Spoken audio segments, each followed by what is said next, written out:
उत्तर प्रदेश के सभी बड़े शहरों में इस वक्त साइकिल ट्रैक बनाए जा रहे हैं, लेकिन इन साइकिल ट्रैक्स पर साइकिल चलाने वाले नहीं दिख रहे। सवाल है कि इन साइकिल ट्रैक को आखिर क्यों बनाया गया? क्या इसके पीछे कोई राजनीति है? यही पड़ताल की जनमन की टीम ने।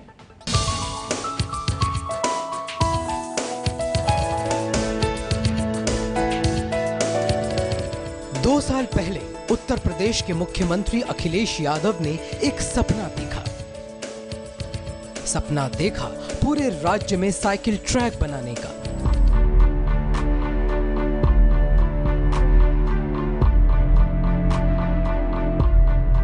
लेकिन सवाल है कि साइकिल ट्रैक ही क्यों? इसका जवाब मुश्किल नहीं है। ऐसा शायद इसलिए क्योंकि अखिलेश यादव की पार्टी यानी समाजवादी पार्टी का चुनाव चिन्ह साइकिल है। साफ है कि इसके पीछे कहीं ना कहीं एक राजनीतिक सोच थी। यह सिर्फ संयोग नहीं है। अब आप साइकिल ट्रैक के इस साइन बोर्ड के रंग को देखिए और दूसरी तरफ समाजवादी पार्टी के झंडे के रंग को देखिए। झंडे के ऊपर लाल रंग और नीचे हरा और बीच में साइकिल। क्या ये संयोग है? समाजवादी लोगों ने वो व्यवस्था बनाई है कि शहरों में भी जहाँ सड़कें चौड़ी हैं, अगर साइकिल ट्रैक बन सके तो सुविधा देनी चाहिए, जिससे बच्चे या परिवार के सदस्य साइकिल चला सकें। राजनीति अगर जनता के काम आए तो इसमें कोई बुराई नहीं है।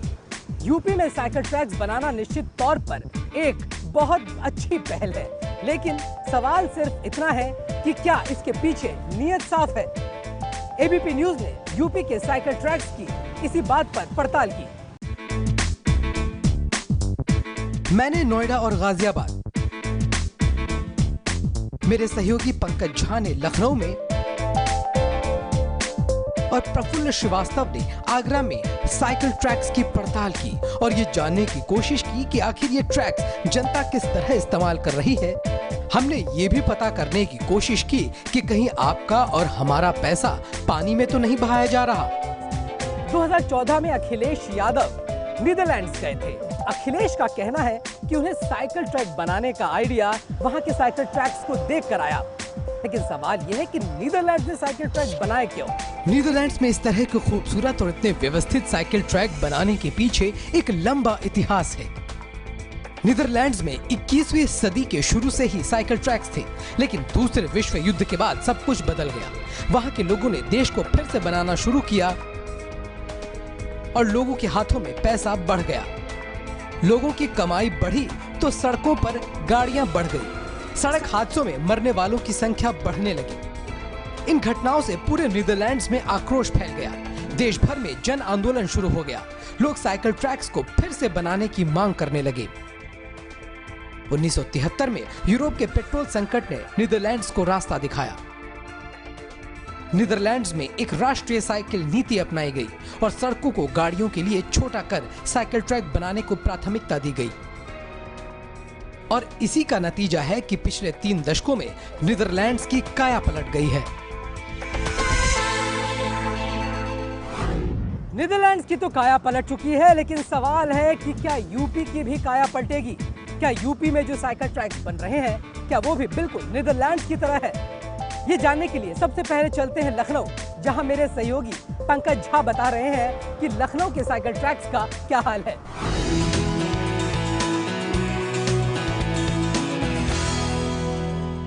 लखनऊ में साइकिल ट्रैक्स की शुरुआत 1 मार्च 2015 से हुई, जब सीएम अखिलेश यादव ने लखनऊ में अपने घर के बाहर साइकिल ट्रैक का उद्घाटन किया। लखनऊ के कालिदास मार्ग में, जहां पर मुख्यमंत्री से लेकर बड़े बड़े मंत्रियों के बंगले हैं, वहां तो साइकिल ट्रैक बेहद अच्छी हालत में है। ये जो पेंट किया हुआ लाल रंग का इपॉक्सी पेंट है। फेंसिंग देखेंगे, फेंसिंग बहुत अच्छी है, मेटलिक फेंसिंग है और ये इतना नुकसानदेह नहीं है। इसीलिए इस इलाके में साइकिल ट्रैक जैसा होना चाहिए, जैसा सपना देखा था अखिलेश यादव ने, साइकिल ट्रैक कुछ इसी तरीके का है। इस वक्त मैं नोएडा के सेक्टर 21 के साइकिल ट्रैक पर हूं और मेरे साथ है नोएडा साइकिलिंग क्लब के अमनपुरी। ये स्ट्रेच काफ़ी अच्छा है क्योंकि काफ़ी मेंटेन्ड है, इसमें कोई इंक्रोचमेंट नहीं था। साइकिल ट्रैक के लिए 2.5 मीटर चौड़ाई की जगह चाहिए, ऐसे में जिस सड़क पर साइकिल ट्रैक बनाई जानी है उसकी लंबाई चौड़ाई और वहां के ट्रैफिक को देखकर साइकिल ट्रैक बनाने का फैसला लिया जाता है। लेकिन इन सड़कों को देखकर इस फैसले पर कई सवाल खड़े होते हैं। अमन, ये जगह कैसी है? खतरनाक है या ठीक है? ये काफ़ी अनसेफ है साइकिलिस्ट के लिए, क्योंकि एक तो ये इंटरसेक्शन पॉइंट है और लेफ्ट टर्न फ्री है यहाँ पे, सो साइकिलिंग ट्रैक यहीं ख़त्म हो जाता है, जो कि बहुत ज़्यादा अनसेफ है साइकिलिस्ट के लिए। और एकदम मर्जिंग ट्रैफिक है, तो यहाँ पर टकराने के भी बहुत चांसेस है। स्लोप जिस तरह का है ये बहुत ज़्यादा एक्चुअली बहुत अनसेफ है। हम पहले तो ये सर्वे करते हैं बड़े डिटेल कि साइकिल का ट्रैफिक कितना है। 1500 साइकिल 1 घंटे में अगर ट्रैवल कर रही है तो हमें 1 लेन उसके लिए रिजर्व करनी पड़ती है, मतलब 3 मीटर की जगह।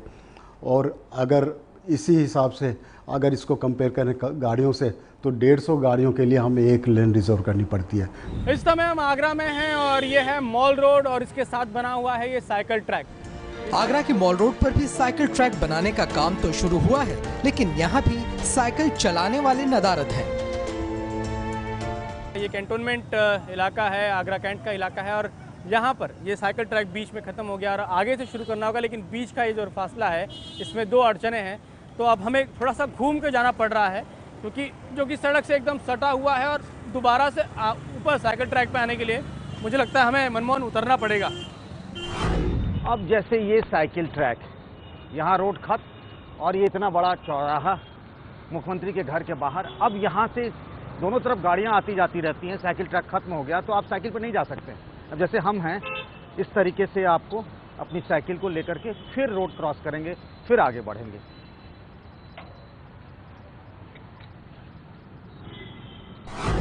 इस वक्त हम सेक्टर 9 के फर्नीचर मार्केट में हैं और ये जिस पर हम चल रहे हैं साइकिल ट्रैक है, तो जहाँ पर लोगों को पैदल चलना चाहिए वहाँ पर सामान पड़ा है और जहाँ पर लोगों को साइकिल चलानी चाहिए वहाँ पर लोग पैदल चल रहे हैं। हम तो सबको लगता है सपा का विज्ञापन है, आम जनता का पैसा है जो लुटाया जा रहा है प्राधिकरण के द्वारा और भी आला अधिकारियों द्वारा जैसे भी लुटाया जा रहा है। मैं तो इसमें कोई आप बता दो, आप तो सर्वे कर रहे हो, 2 घंटे खड़े हो जाओ, आप हमको 10 साइकिल दिखा दो, मैं आपके साथ रहूंगा दिन भर। आज नोएडा के साइकिल ट्रैक्स में भी कई जगह रुकावटें हैं। इस जगह पर तो साइकिल ट्रैक के बीच में इतने सारे बिजली के खंभे हैं, आप सोच सकते हैं कि ये कितने खतरनाक साबित हो सकते हैं। क्या आपको पता है यहाँ साइकिल ट्रैक है? ट्रैक है, लेकिन जानते रास्ते में जाम पड़ा रहता है। तो क्या इसी वजह से आप मेन रोड से आते हैं, साइकिल ट्रैक से नहीं आते? यही बात। अब ये मैं आ गया साइकिल ट्रैक के इलाके में, लेकिन पीछे कोई साइकिल ट्रैक नहीं है। तो अब सवाल ये है कि कुछ दूर तक तो साइकिल ट्रैक है, उसके बाद कुछ दूर तक गायब है, और ऐसे ही हालात पूरे लखनऊ शहर में अमूमन है। लखनऊ में ज्यादातर साइकिल ट्रैक्स पर कई तरह की रुकावटें हैं, कई तरह के अवरोध हैं। कहीं रेहड़ी खोमचे वाले तो कहीं अवैध पार्किंग। अब साइकिल चलाने वाले करें तो क्या करें? खास तौर से स्कूल वाले इलाकों में जगह जगह साइकिल ट्रैक पे इंक्रोचमेंट हैं। लोग इस तरीके से अपनी गाड़ियां लगा देते हैं। ये दुकानें दिख रही हैं सामने में, देखिए, और ऐसी कई जगह हैं, स्पॉट्स हैं लखनऊ में जहां इस तरीके से ठेले, खोमचे और फल, सब्जियां, इस तरीके से दुकानें साइकिल ट्रैक पे लगी हुई हैं। साइकिलिंग करते करते अब हमने सोचा कि क्यों ना थोड़ी वॉक कर ले, क्योंकि साइकिलिंग के लिए ज़्यादा जगह नहीं है।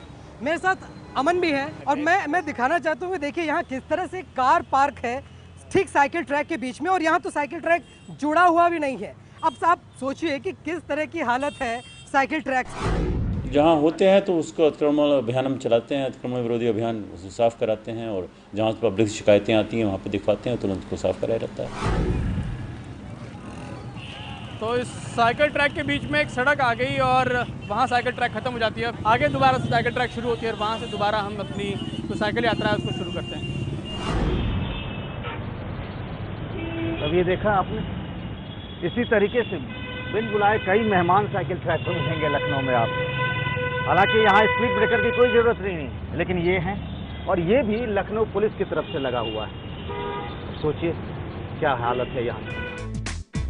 लखनऊ में पहले फेज में 35 किलोमीटर का साइकिल ट्रैक बन चुका है, जिस पर 31 करोड़ रुपए खर्च हो चुके हैं। दूसरे चरण में 31 किलोमीटर का ट्रैक बन रहा है, जिस पर 34 करोड़ रुपए खर्च होंगे, और लखनऊ में 270 किलोमीटर ट्रैक बनाने की योजना है। ऐसा माना जा रहा है कि साल 2016 के आखिर तक यह देश का सबसे लंबा साइकिल ट्रैक होगा।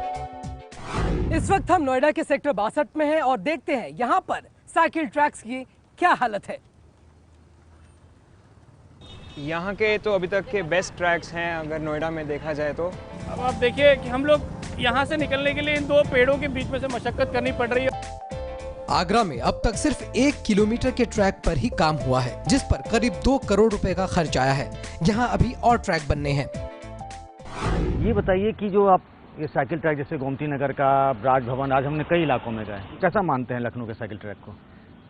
सोच अच्छी थी लेकिन उसका जो क्रियान्वयन हुआ है बहुत खराब हुआ है। जैसे कि हम लोग चल रहे थे, आपने देखा, मुझको नहीं लगता आपको 5 किलोमीटर भी ऐसा मिलेगा जहां लगातार बिना कोई अवरोधक के आपको साइकिल ट्रैक मिल जाए चलाने। ऐसा तो 1 किलोमीटर भी नहीं है। मैं हो सकता कहीं छूट गया, उससे मैंने ज्यादा बोल दिया। 1 किलोमीटर साइकिल ट्रैक बनाने में करीब 80 लाख रुपए का खर्च आता है। अब तक नोएडा में करीब 62 किलोमीटर का साइकिल ट्रैक बन चुका है, जिस पर 53 करोड़ रुपए खर्च हो चुके हैं। ग्रेटर नोएडा में अब तक बनाए 30 किलोमीटर के ट्रैक के लिए 24 करोड़ रुपए खर्च किए गए हैं। वहीं यमुना प्राधिकरण में 10 किलोमीटर का ट्रैक बनाने में 8 करोड़ रुपए लग गए हैं। कुल मिलाकर गौतम बुद्ध नगर के तीनों प्राधिकरण का खर्च जोड़ लें तो अब तक 85 करोड़ रुपए खर्च किए जा चुके हैं। इस वक्त मैं गाजियाबाद के इंदिरापुरम इलाके में हूँ और ये देखिए यहाँ पर साइकिल ट्रैक के सामने किस तरह के बैरियर्स हैं और हमें बड़े बगल से जाना पड़ रहा है, सीधे नहीं जा पा रहे। और इस तरह के बैरियर्स काफी जगह पर है और साइकिल चलाने वालों को बड़ी दिक्कत होती है। गाजियाबाद में साइकिल ट्रैक्स की वजह से सड़कें छोटी हो गई हैं।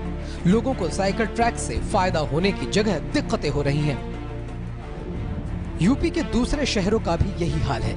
इलाहाबाद में भी साइकिल ट्रैक्स पर जगह जगह अवरोध है। इसके अलावा इन पर कोई साइकिल चलाते भी नहीं दिखता। यही हाल गोरखपुर में बन रहे साइकिल ट्रैक्स का भी है। यहाँ पर भी साइकिल ट्रैक्स पर अवैध अतिक्रमण है और साइकिल चलाने वालों को इससे कोई खास फायदा होता नहीं दिख रहा। हमारी पड़ताल से ये तो साफ हो गया कि यूपी में साइकिल ट्रैक्स को लेकर काफी दिक्कतें हैं। जिनके लिए ये बनाई जा रही है उन्हें इसका फायदा नहीं मिल रहा। साइकिल ट्रैक्स को समाजवादी पार्टी का मास्टर स्ट्रोक ही कहा जाएगा। इस तरह का चुनाव चिन्ह होना उनके लिए फायदे का सौदा कहा जा सकता है। कुल मिला के अगर मायावती जी ने जगह जगह हाथी बनाया तो ये साइकिल ला रहे हैं। कोई ट्रैक बना ले, एक ही ट्रैक है बीजेपी के। विपक्ष को तो आरोप लगाना है, लेकिन हम ऐसा नहीं कर रहे जैसा वो आरोप लगा। आपको याद होगा कि पिछली बार चुनाव आयोग ने मायावती के बनाए पार्कों और उनमें लगे हाथियों को चुनाव से पहले ढकने का आदेश दिया था, क्योंकि हाथी बहुजन समाज पार्टी का चुनाव चिन्ह है। लेकिन साइकिल ट्रैक्स के साथ ये करना मुमकिन नहीं लगता। ऐसे में सवाल उठता है कि अगले साल यूपी चुनावों में क्या ये चुनावी मुद्दा बनेगा? अगर विरोधी पार्टियां शिकायत करती है तो क्या चुनाव आयोग इन साइकिल ट्रैक्स को ढकने का आदेश देगा? इसके लिए हमें अगले कुछ महीनों तक इंतजार करना पड़ेगा।